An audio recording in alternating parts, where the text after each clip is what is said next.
فبليلة من الليالي ولاة زينب وهدت تحاكي ابو فاضل. وبهذا الليل وصلت المصر،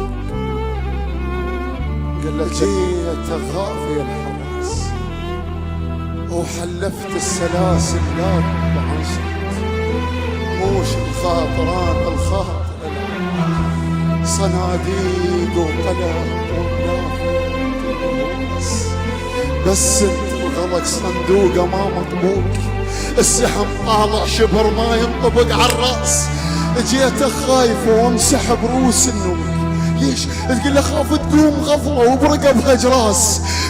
شلون تريد نرضاها المرة من ينكسر يمها القزاز تخاف، شنو يكسرون يمها ضلوع موتاها،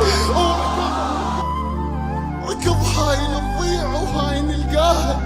خويا الفاتحة اعذرنا ما لحقنا ننصبها، انعم الله الفاتحة لحقنا نقراها.